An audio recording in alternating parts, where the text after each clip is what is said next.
الشيطان الرجيم بسم الله الرحمن الرحيم قال الملأ الذين استكبروا من قومه لنخرجنك يا شعيب والذين آمنوا معك من قريتنا أو لتعودن في ملتنا قال أولو كنا كارهين۔ یہ نواں پارہ ہے جو سورہ اعراف اس میں مکمل ہوتی ہے اور سورہ انفال شروع ہوتی ہے، اور سورہ اعراف میں مختلف انبیاء کرام کے واقعات بیان کیے گئے ہیں، اور انہی میں سے حضرت شعیب علیہ السلام کا واقعہ بھی یہاں پر ذکر کیا گیا ہے، جس کا کچھ حصہ یہ نویں پارے میں ہے۔ حضرت شعیب علیہ السلام کی جو قوم ہے اس کے اندر یوں تو بہت ساری برائیاں تھیں، شرک اور کفر تو تھا ہی، لیکن ایک بہت بڑی بیماری تھی، بہت بڑی برائی تھی، وہ تھی ناپ تول میں کمی کرنا، ڈنڈی مارنا۔ وہ جب سامان تولتے تھے تو پورا نہیں تولتے تھے، ناپ تول میں کمی کیا کرتے تھے، بے وقوف بنا دیا کرتے تھے لوگوں کو۔ حضرت شعیب علیہ السلام کو اللہ نے جب نبی بنا کر بھیجا اور انہوں نے توحید کی دعوت پیش کی، تو ساتھ میں اس بڑے مرض کے اوپر انہوں نے تیر چلائے اور اس کو ٹوکا انہوں نے، اور کہا کہ یہ جو تم حرکت کرتے ہو اللہ تعالیٰ کو یہ سخت ناپسند ہے، بہت سخت ناپسند ہے۔ جب حضرت شعیب علیہ السلام نے ان کی غلطیوں پر ان کو ٹوکا تو وہ لوگ بپھر گئے اور غصے میں آ گئے۔ انہی کا تذکرہ یہاں پر اس نویں پارے سے ہو رہا ہے۔ قال الملأ الذین استکبروا من قومہ، شعیب علیہ السلام کی قوم کے وہ جو گھمنڈ اور پرغرور لوگ تھے وہ کہنے لگے لَنُخْرِجَنَّكَ يَا شُعَيْبُ وَالَّذِينَ آمَنُوا مَعَكَ مِن قَرْيَتِنَا، اے شعیب ہم تم کو اور جو تم پر ایمان لائے ہیں ان کو اپنی اس بستی سے، اس علاقے سے نکال کر باہر کر دیں گے۔ أَوْ لَتَعُودُنَّ فِي مِلَّتِنَا، یا تم ہماری ملت میں واپس آ جاؤ۔ قَالَ أَوَلَوْ كُنَّا كَارِهِينَ، کہنے لگے اچھا ہمیں یہ سب باتیں ناپسند ہوں تب بھی، تمہاری یہ حرکت ناپسند ہو تب بھی۔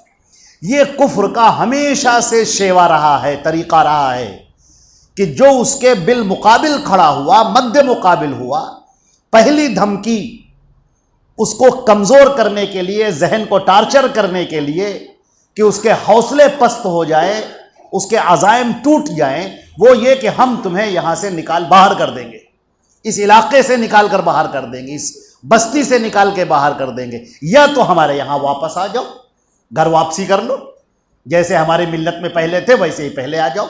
مگر ان جیالوں نے، جو ایمان والے تھے، ان عزم کے پہاڑوں نے یہ کہا کہ ہرگز نہیں، ہم تمہارے اس فریب میں، تمہاری ان دھمکیوں میں ہرگز نہیں آئیں گے۔ ہم اللہ کے پاس جانے والے ہیں، اس کے سامنے کھڑے ہونے والے ہیں، اللہ ہمارے معاملات کا ذمہ دار ہے، وہ ہمارے لیے جو چاہے فیصلہ کرے، اس کا جو فیصلہ ہوگا وہ ہمیں قابل قبول ہوگا۔ ہوا ہے گو تند تیز لیکن چراغ اپنے جلا رہا ہے، ہوا ہے گو تند تیز لیکن چراغ اپنے جلا رہا ہے، وہ مرد درویش حق نے جس کو عطا کیے ہیں انداز خسروانہ۔ ایسے لوگ جو عزم کے پہاڑ ہوتے، ڈھلمل یقین نہیں ہوتے، جدھر دیکھا ادھر چلے گئے، چڑھتے سورج کے پجاری نہیں ہوتے، جو جمے ہوئے ہوتے ہیں ایمان پر۔ حضرت شعیب علیہ السلام اس کی شاندار مثال، یہ تو سارے انبیاء ہیں، لیکن حضرت شعیب علیہ السلام کا یہاں پر خاص طور سے ان کی برائیوں کے سامنے ڈٹ جانا اور پوری قوت کے ساتھ، پوری طاقت کے ساتھ وہ دعوت دینا اللہ رب العزت کو بہت پسند آیا، اور اس نے اس امت کے لیے، امت محمدیہ کے لیے ان پیکروں کو بطور مثال کے پیش کیا ہے۔ اسی کی طرح حضرت یہاں سے اس سورہ میں حضرت موسیٰ علیہ السلام کا واقعہ ہوتا ہے، اور اللہ رب العزت نے ایک بات ارشاد فرمائی، وَلَوْ أَنَّ أَهْلَ الْقُرَىٰ آمَنُوا وَاتَّقَوْا، اگر یہ بستی کے لوگ ایمان لاتے اور تقوی کی راہ اختیار کرتے، لَفَتَحْنَا عَلَيْهِمْ بَرَكَاتٍ مِّنَ السَّمَاءِ وَالْأَرْضِ، تو ہم ان کے اوپر آسمانوں اور زمین کے برکتیں کھول دیتے۔ اللہ کی تائید اور اس کی مدد۔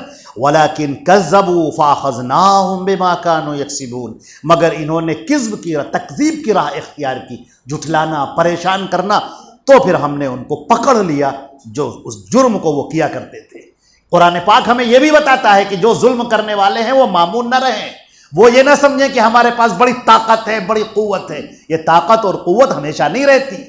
فرعون کے پاس بھی بڑی قوت تھی، نمرود کے پاس بھی بڑی قوت تھی، بڑی طاقت تھی۔ اپنے اپنے زمانے کے جو جاہو اقتدار کے مالک رہے ہیں وہ یہی سمجھتے ہیں کہ ہماری سلطنت کا یہ سورج کبھی ڈوبے گا نہیں۔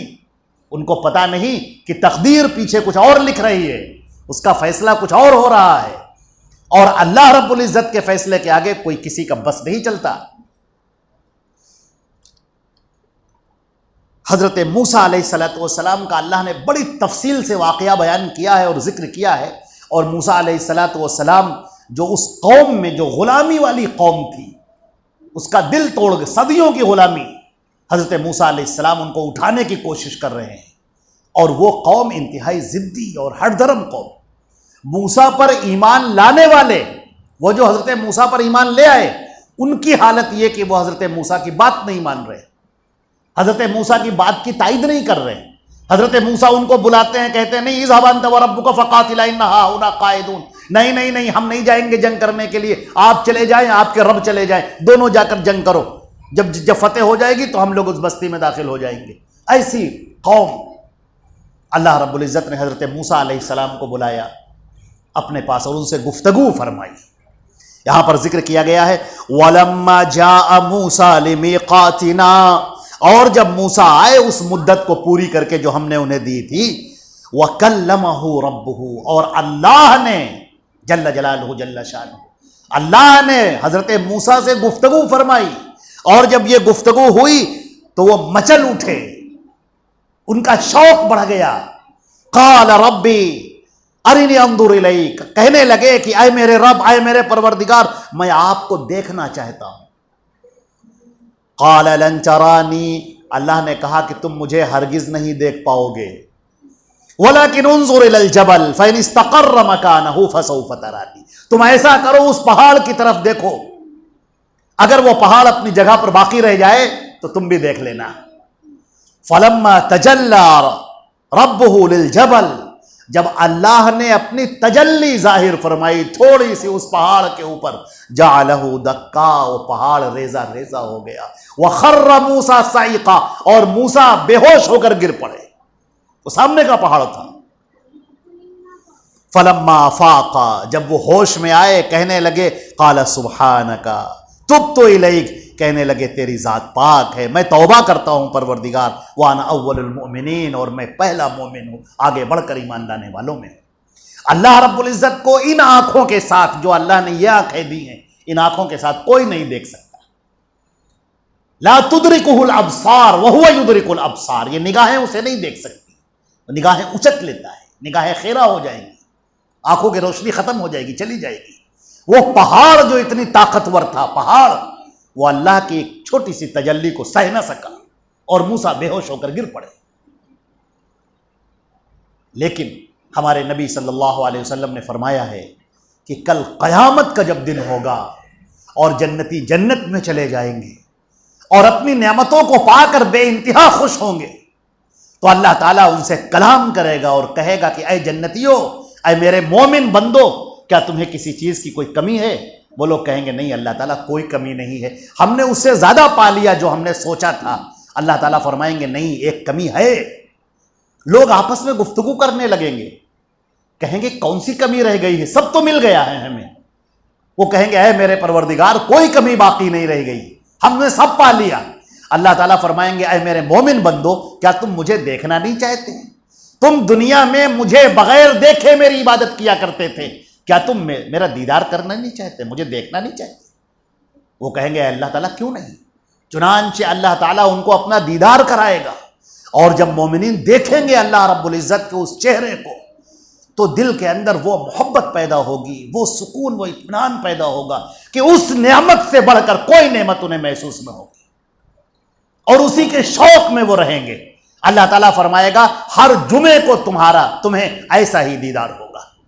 جب اللہ کے نبی صلی اللہ علیہ وسلم نے یہ حدیث سنائی تو ایک صحابی تھے جو ٹھگنے تھے، ناٹے قد کے تھے، وہ کہنے لگے اے اللہ کے رسول، سب لوگ تو اللہ کو دیکھ لیں گے، میں کیسے دیکھوں گا؟